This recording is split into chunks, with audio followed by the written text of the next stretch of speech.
significance statement, creating a no waste lifestyle.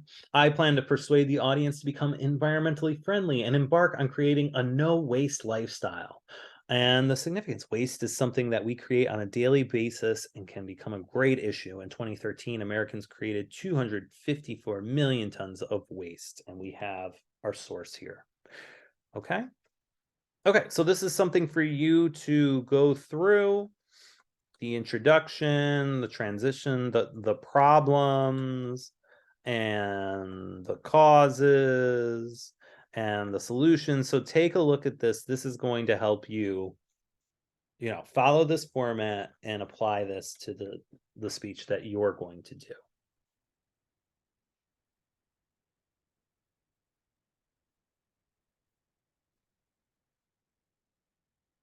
Boom. Okay. I believe that's everything for step one, student. Okay, great. Let's move on to step two.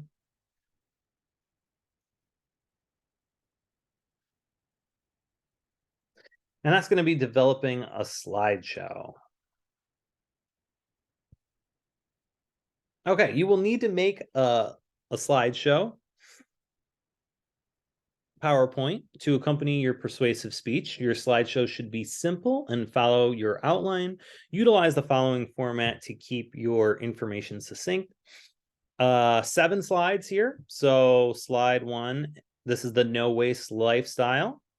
So also included is the outline again here so that you can see how the slideshow matches the outline. Okay. So slide 1 is the title slide. As you can see, this looks great, looks nice and professional. Slide 2 is your introduction.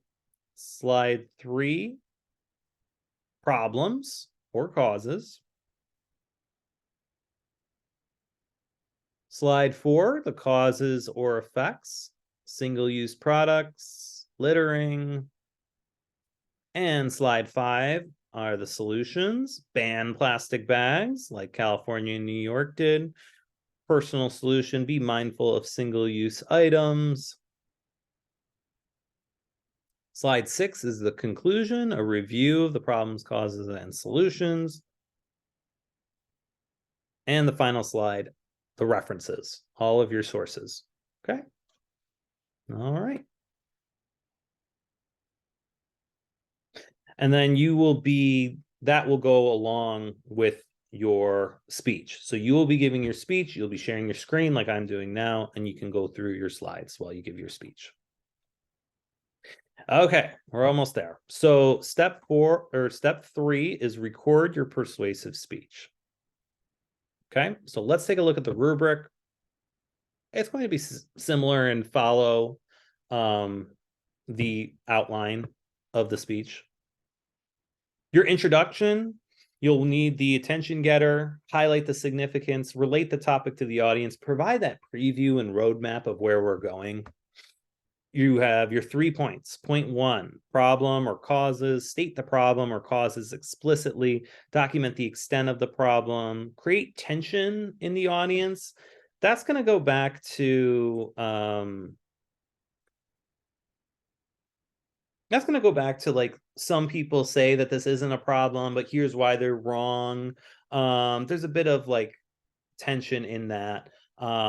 Here's how this problem impacts your life or the audience's life. So there's a bit of that's what we mean by the tension. Okay. Causes or effects, state the causes or effects explicitly, document the extent of the causes, create tension in the audience.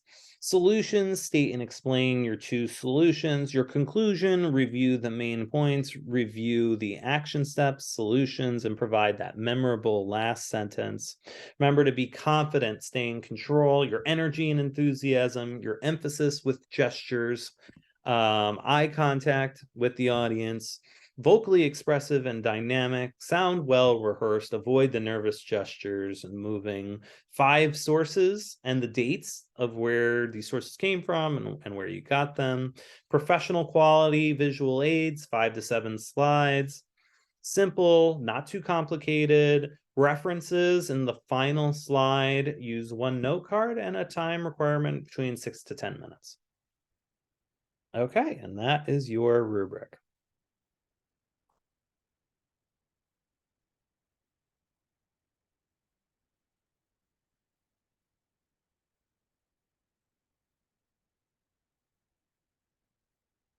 Okay. You've got the discussion board. This is just where you will post the YouTube URL for your presentation. You will need to peer review 2 classmates' presentations. So let's take a look at that. You have got your peer review sheet here. Just like before, we have our grading system, add comments at the end. Each individual in the class will review 2 persuasive speeches. You will be posting your feedback in the discussion board where individuals post their videos.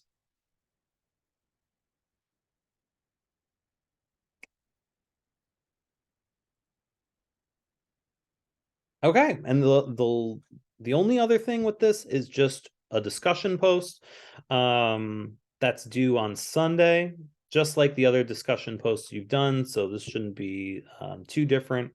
Chapter 13 discusses the following theories: speech acts theory, balance theory, dissonance theory, and the elaboration likelihood model. Select one of the theories and reflect upon your own experience. Provide an example from your life where you've engaged with the theory and fully describe the situation. Persuasion is multifaceted and each individual is persuaded differently. How are you persuaded? Talk a little bit about that. What elements of persuasion resonate with you? Consider the different terms in the chapter while answering the question. Your response should address one term from the chapter.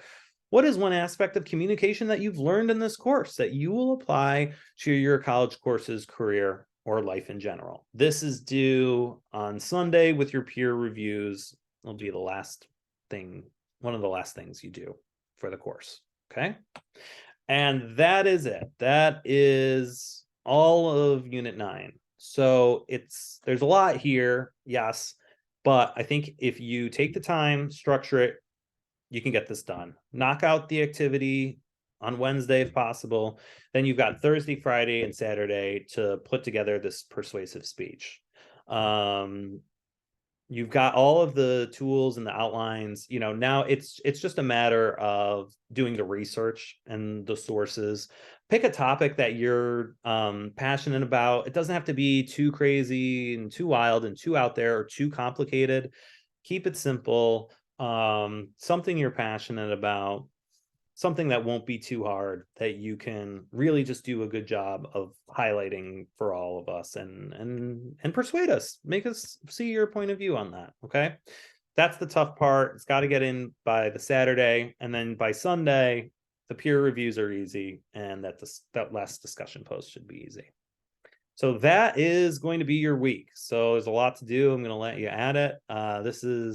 That is everything for Unit 9. That is everything for the course.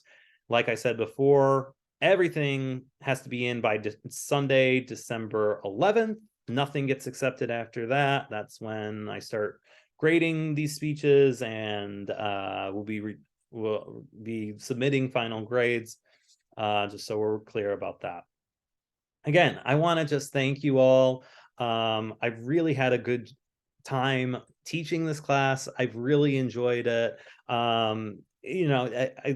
A lot of you, most of you took this very seriously, and you did a good job, and it's reflected. It's reflected in the quality of your speeches, in the quality of your discussion posts, and it makes it a pleasure to be able to teach and engage when students are engaged like that. Not just me, I'm sure it's with all your other teachers as well. So that's great. And I hope you learned and took away some things from this class, because there's a lot of stuff in here that really you're going to be able to apply in your life, in other classes as you continue taking more classes and learning, and in your careers as you move on and get jobs. So yeah, I just want to say thank you again. I've really enjoyed this, and I hope you have too. If you have any questions, do not hesitate to reach out to me. tmagnarelli@gmail.com is the best way to get a hold of me. And even beyond this class, afterwards, if you ever have any questions or anything like that, I'm always available. You have my personal email. So